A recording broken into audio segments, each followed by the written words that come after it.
bersama kami pada ruang podcast kali ini dengan saya, Samilawati, mahasiswi Pendidikan Bahasa dan Sastra Indonesia dari Reguler.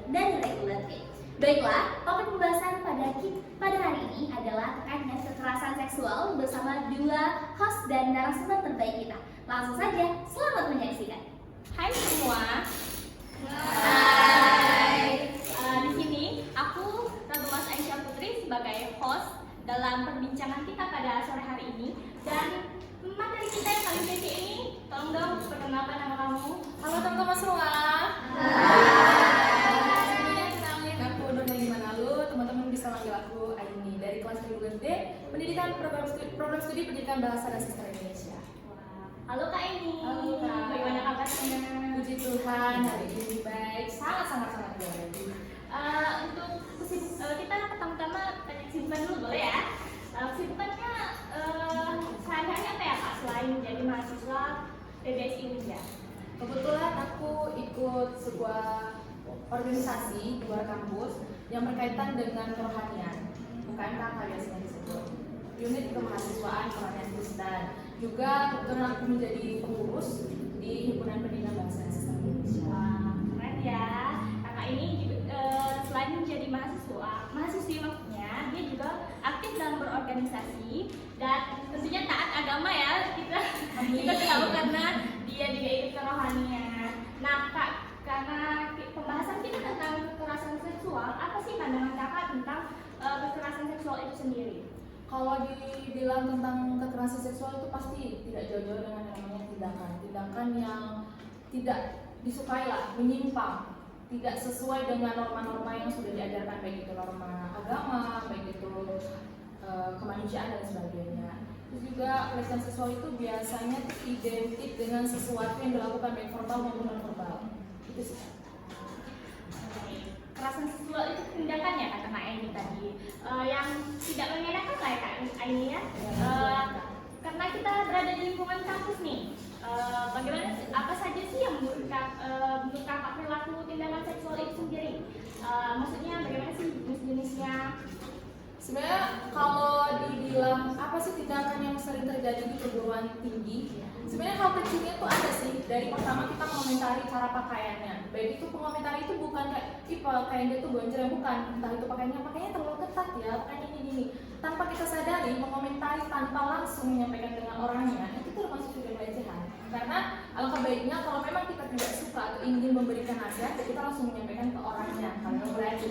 Terus untuk pelecehan yang sering terjadi di perguruan tinggi itu kerap dilakukan oleh tanpa sengaja atau tanpa kita sadari, itu terjadi oleh sesama teman di kelas. Entah kayak, pengguna lipstikmu terlalu gonjreng ya, bibirnya terlalu seksi. Menurut aku itu pribadi, itu sudah termasuk salah satu pelecehan yang kecilnya aja gitu, kok sejauh-jauh ke yang jauh gitu kan.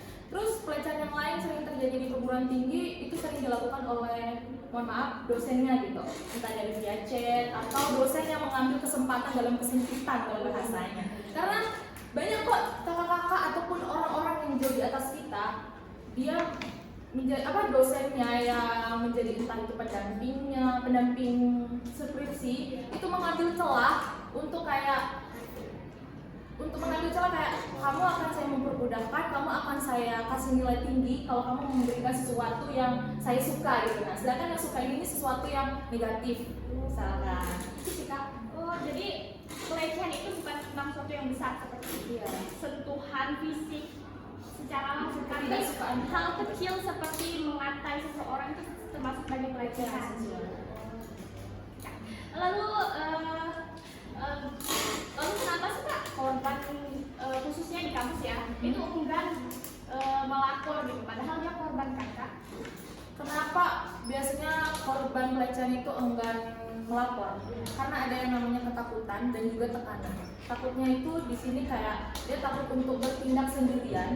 Banyak loh kejadian-kejadian korban itu melapor malah disebut halusinasi, atau korban itu disebut kayak, kamu terlalu lebay, hal sekecil itu masa dilaporkan. Ada kata-kata yang seperti itu. Dan kata-kata itu tuh bukan hanya dari mereka yang petinggi-petinggi yang seharusnya menjadi tempat kita mengadu, menjadi tempat kita melapor, menjadi tempat yang harusnya kita mendapatkan bantuan dari dia, malah dia yang menyebutkan kamu terlalu lebay, kamu halusinasi. Terus tekanan yang seperti tadi dosen dan sebagainya, dia mendapat tekanan karena entah itu gimana ya, kalau misalkan aku melapor tidak menutup kemungkinan aku bakal dipersulit, nilai aku akan ini gitu kan. Harus ada juga pikiran-pikiran lain gitu tentang orang tuanya, karena kan ini bukan perkuliahan itu bukan tentang diri dia tapi tentang orang tuanya, karena tekanan-tekanan itu yang membuat dia kayak enggan untuk melapor. Atau juga minimnya setempat yang bisa dijadikan melapor atau bercurhat lah gitu.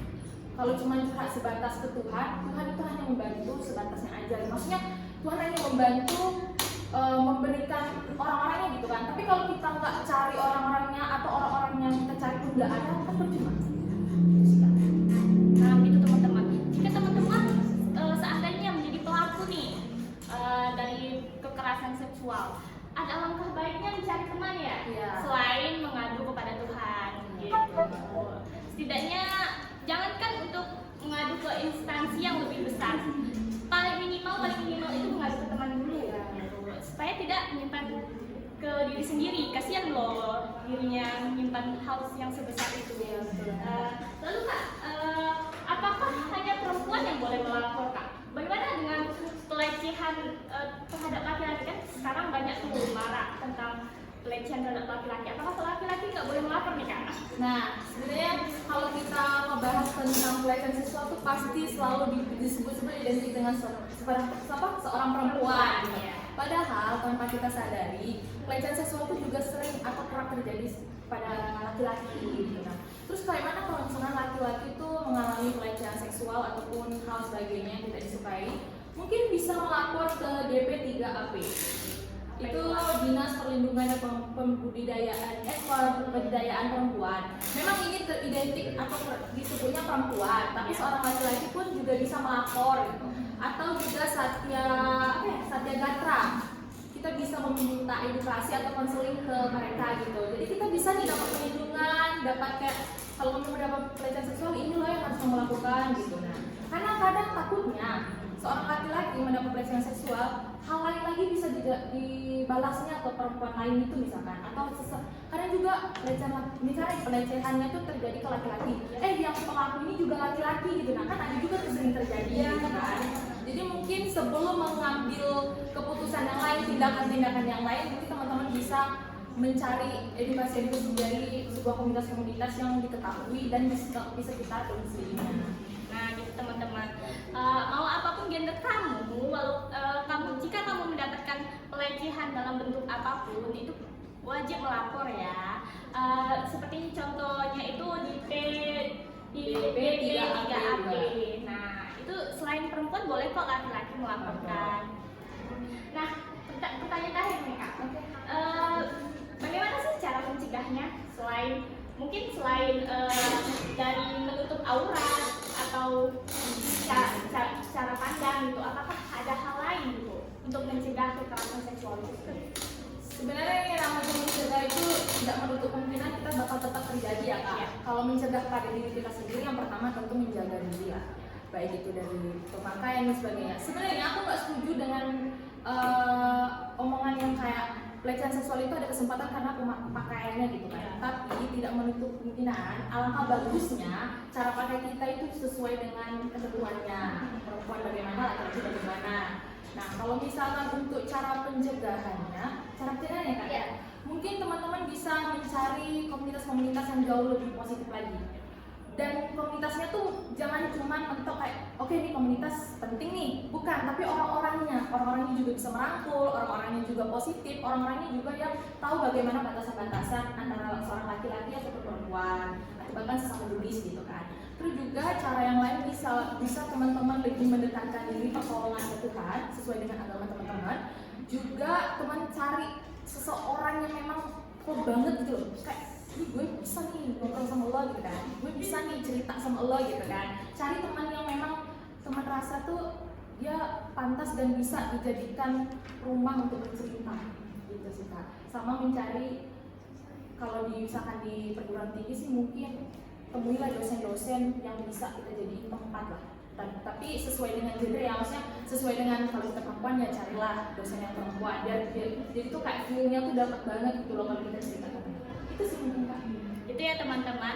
Yang pertama itu mungkin cari kegiatan ya Kak, cari kegiatan yang positif seperti gabung komunitas dan cari circle yang menurut teman-teman itu merasa aman gitu, orang-orangnya bisa dipercaya untuk bercerita juga seperti teman ya Kak, dan juga cari juga orang yang memiliki ilmu yang luas seperti dosen gitu ya Kak.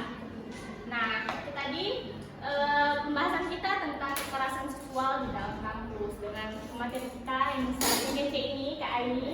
Terima kasih Kak. Sampai jumpa lagi di podcast kita selanjutnya. Saya Thomas Aisyah Putri sebagai host pada sore ini pamit undur diri. Sampai jumpa. Sampai jumpa teman-teman semua.